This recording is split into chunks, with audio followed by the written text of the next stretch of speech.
Coba deh bayangin, Anda pagi-pagi buka berita. Oke. Terus Anda dengar dua hal yang benar-benar bertolak belakang. Dari dua pemimpin dunia di hari yang sama. Wah, itu pasti bingung sekali ya. Banget. Di satu sisi ada ancaman bakal pecah perang regional besar-besaran kalau ada yang macam-macam. Tapi di sisi lain ada klaim kalau pembicaraan serius justru lagi berlangsung dan kesepakatan katanya udah di depan mata. Nah, ini dia. Rasanya kayak nonton dua film di satu layar kan. Yang satu film perang, yang satunya lagi film diplomasi. Tepat sekali. Jadi gimana mungkin dua narasi ini bisa ada barengan? Itu pertanyaan kuncinya. Nah, dalam pembahasan kita kali ini, kita akan coba bedah sinyal-sinyal yang saling bertentangan ini. Tujuannya satu, supaya Anda dapat gambaran yang lebih jernih soal apa yang sebenarnya terjadi di balik layar ketegangan antara Amerika Serikat dan Iran. Oke, kita urai satu-satu. Kita akan lihat ancaman militernya, klaim negosiasinya, sampai ke gejolak di dalam negeri Iran dan perseteruannya dengan Eropa. Mari kita mulai. Oke, kita mulai dari suara yang paling keras dulu ya. Suara jenderang perangnya. Dari pemimpin tertinggi Iran, Ayatollah Ali Khamenei. Betul. Dia mengeluarkan sebuah pernyataan yang terus terang agak bikin merinding. Dia bilang gini, Amerika harus tahu bahwa jika mereka memulai perang, kali ini akan menjadi perang regional. Wow, itu bukan gertakan biasa. Sama sekali bukan. Apalagi konteksnya ini penting banget. Ancaman ini kan keluar nggak lama setelah Amerika Serikat ngirim armada tempurnya. Iya, kapal induk USS Abraham Lincoln itu ya? Tepat. Jadi ini respon langsung. Semacam adu kuat di tengah laut. Pesan Khamenei itu intinya, kami lihat kapal kalian. Dan kami nggak takut. Dan yang menarik, ini keluar langsung dari orang nomor satu di Iran. Bukan menteri, bukan jenderal. Betul. Dia juga nggak bilang kami akan balas, tapi spesifik menyebut perang regional. Itu bedanya besar sekali. Sangat besar. Pemilihan kata perang regional itu sinyal strategis yang diperhitungkan. Ini bukan sekedar ancaman satu lawan satu. Maksudnya? Ini peringatan. Kalau sampai ada konflik, Iran nggak akan biarin itu cuma terjadi antara Teheran dan Washington aja. Pesannya jelas, kalau kalian serang kami akan bakar seluruh Timur Tengah. Jadi kayak, kalau kamu pukul aku nggak cuma balas pukul, tapi rumah tetangga juga aku bakar. Persis. Dan ini bukan cuma slogan. Bayangin dampaknya, jalur pelayaran di Selat Hormuz, tempat sepertiga minyak dunia lewat, bisa terganggu. Harga minyak dunia bisa langsung meroket. Tepat. Efeknya bisa sampai ke kantong kita semua. Ini juga pesan buat sekutu-sekutu Amerika di kawasan itu, seperti Arab Saudi atau Uni Emirat Arab, kalau mereka bisa ikut terseret. Jadi ini gertakan berlapis. Benar. Tapi kita juga harus ingat, retorika keras begini seringkali punya dua audiens. Satu untuk dunia luar, sebagai pencegahan. Dan yang kedua? Untuk audiens domestik. Di dalam negeri, ini cara Khamenei menunjukkan kekuatan, sekaligus mengompakkan pendukungnya melawan musuh dari luar. Oke. Jadi di satu sisi kita pegang nih ancaman perang yang sangat jelas dan terukur. Sangat jelas. Sekarang kita putar balik 180 derajat, kita pindah ke narasi yang satunya. Yang datang dari Gedung Putih. Iya, dari Presiden AS saat itu Donald Trump. Nadanya beda jauh banget. Dia bilang mereka, maksudnya Iran ya, berbicara dengan kami, serius berbicara dengan kami. Sebuah kontradiksi yang luar biasa kan?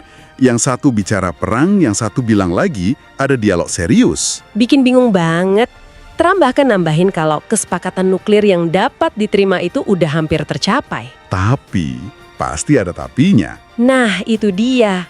Pas ditanya wartawan apa opsi serangan militer masih ada, dia nggak jawab langsung. Malah dia nyinggung soal kapal-kapal yang sangat besar dan kuat yang udah ada di kawasan itu. Oke. Kalau kita coba sambungkan dua titik ini, sebuah pola mulai kelihatan. Ini kemungkinan besar bukan kebingungan, tapi strategi yang disengaja. Strategi apa itu? Tekanan maksimum yang digabung sama diplomasi. Ini seperti permainan good cop, bad cop. Jadi Trump bilang, ayo kita ngobrol, sementara kapal induknya di teluk sana lagi siaga penuh. Analogi yang pas sekali. Ancaman militer yang nyata, yaitu si kapal induk, itu bad cop-nya. Itu jadi daya tawar buat maksa Iran negosiasi dari posisi lemah. Lalu good cop-nya? Klaim Trump kalau pembicaraan serius lagi jalan.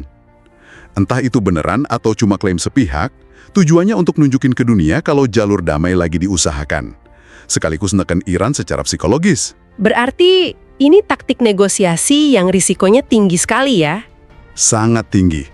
Salah tafsir sedikit saja, akibatnya bisa fatal. Ini jadi memunculkan pertanyaan penting ya? Betul. Apa mereka beneran negosiasi di balik layar, atau ini cuma cara mereka mengelola eskalasi? Mungkin dua-duanya nggak mau perang, tapi nggak mau kelihatan lemah juga. Jadi mereka saling tes ombak di depan publik. Oke, ini jadi semakin jelas. Dan untuk memahami kenapa Iran sampai perlu bersikap sekeras itu, kita nggak bisa cuma lihat keluar kan? Nggak bisa. Kita harus zoom in dan lihat apa yang lagi terjadi di dalam Iran sendiri. Karena semua ketegangan ini kan puncaknya pas setelah rezim mereka menindak keras para pengunjuk rasa di dalam negeri. Ini kepingan puzzle yang paling penting. Dinamika internal sebuah negara seringkali jadi mesin penggerak kebijakan luar negerinya. Tepat. Laporan dari berbagai sumber menyebut angka yang mengerikan, bisa lebih dari 6.000 orang tewas. Awalnya, narasi dari Khamenei itu mencoba bedain. Ada demonstran sah, ada perusuh. Tapi belakangan, nadanya berubah total. Berubah gimana? Dia nggak lagi beda-bedain. Dia bilang, seluruh protes itu satu hasutan besar dari asing. Dia sebut itu mirip kudeta yang berhasil digagalkan. Wow, itu perubahan narasi yang drastis. Drastis. Dia juga menuduh para perusuh ini menyerang pusat pemerintahan, fasilitas garda revolusi, bank, bahkan sampai membakar Al-Quran. Nah, narasi kudeta yang digagalkan ini alat propaganda yang sangat kuat. Ini cara rezim mencari pembenaran. Pembenaran untuk tindakan keras mereka. Tepat, supaya tindakan brutal keluarganya sendiri itu kelihatan sah, terutama di depan pendukung loyalnya. Dengan bilang pengunjung rasa itu agen asing atau penista agama, mereka melegitimasi represi yang mereka lakukan. Jadi ini justifikasi untuk konsumsi internal. Benar. Dan ini nyambung langsung ke ancaman perang regional tadi. Gimana nyambungnya? Ketika rezim tertekan dari dalam, salah satu strategi politik tertua adalah menciptakan musuh dari luar. Dengan teriak-teriak soal ancaman Amerika, mereka coba alihkan perhatian dari masalah domestik, ekonomi, korupsi, dan menyatukan rakyat melawan musuh bersama. Jadi ini upaya mengubah narasi dari rakyat versus rezim menjadi Iran versus Amerika. Tepat sekali. Sebuah manuver pengalihan isu yang skalanya masif. Tapi ternyata musuh yang mereka ciptakan bukan cuma Amerika. Betul.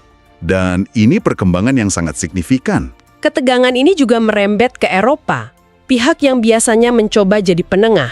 Nah, ini mengubah peta permainannya. Parlemen Iran baru saja mengumumkan langkah mengejutkan.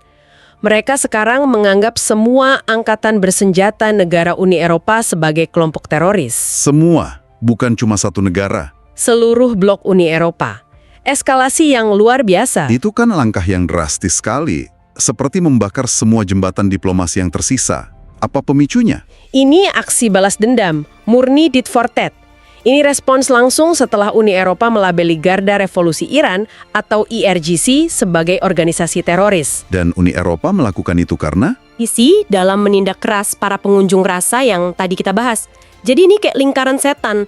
Protes di dalam negeri, memicu sanksi dari Eropa, terus dibalas lebih keras lagi sama Iran. Saling balas yang tidak ada habisnya. Juru bicara Parlemen Iran, Muhammad Bagher Kalibaf, menuduh Eropa menembak kaki mereka sendiri dan cuma jadi pengikut buta Amerika. Suasananya di parlemen pas keputusan itu diambil juga katanya panas banget. Penuh teriakan matilah Amerika dan matilah Israel ya. Betul. Ini contoh sempurna dari eskalasi diplomatik yang lepas kendali. Yang paling menarik adalah bagaimana masalah yang akarnya di dalam negeri, protes warga, sekarang meledak jadi konflik terbuka. Bukan cuma dengan AS, tapi juga dengan Uni Eropa. Padahal Eropa kan yang selama ini berusaha menjaga kesepakatan nuklir tetap hidup. Justru itu, dengan langkah ini, Iran seolah menyabotase upaya diplomasi apapun yang mungkin masih diusahakan Eropa. Ini membuat mereka makin terisolasi. Tapi dari sudut pandang mereka, ini mungkin sinyal perlawanan. Tepat. Pesan yang ingin mereka sampaikan adalah, kami tidak akan menjadi satu-satunya yang merasakan sakit. Kalau kalian menekan kami akan menekan balik, tidak peduli siapa lawannya. Ini pertaruhan yang sangat tinggi. Wow, oke.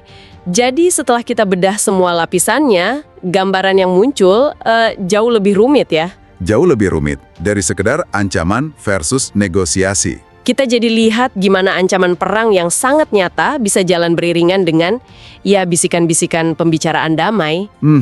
Dan kita lihat gimana krisis di dalam negeri Iran jadi bahan bakar buat retorika keras di panggung internasional. Dan terakhir, lingkaran saling balas dengan Eropa yang makin mempersempit jalan keluar. Ini benar-benar menunjukkan betapa kompleksnya diplomasi di era modern. Komunikasi publik itu sendiri udah jadi arena pertempuran. Pernyataan seorang pemimpin bisa jadi senjata, alat tawar, sekaligus propaganda. Semuanya dalam satu kalimat. Betul. Anda sebagai pendengar dihadapkan pada narasi-narasi yang sengaja dibuat saling bersaing. Dan tugas kita adalah mencoba melihat apa yang ada di baliknya. Memisahkan mana sinyal yang asli dan mana yang cuma kebisingan strategis. Mungkin ada satu pemikiran akhir dari Anda. Ya, mungkin ada satu hal yang bisa Anda bawa saat Anda terus mengamati situasi seperti ini ke depannya. Oke. Ketika Anda melihat para pemimpin dunia menyampaikan pesan yang tampaknya saling bertentangan, satu pesan keras untuk rakyatnya, dan satu pesan yang lebih lunak untuk panggung dunia. Pertanyaan yang paling penting untuk diajukan adalah, manakah wajah mereka yang sesungguhnya? Dan manakah yang hanya sekedar topeng strategis? Dan yang lebih mengkhawatirkan lagi, apa yang terjadi ketika salah satu pihak salah membaca? Apa yang terjadi jika topeng strategi itu disalahartikan sebagai niat yang sebenarnya? bisa jadi bencana. Disitulah letak resiko salah perhitungan, sebuah percikan kecil yang bisa memicu kebakaran besar yang tidak diinginkan oleh siapapun.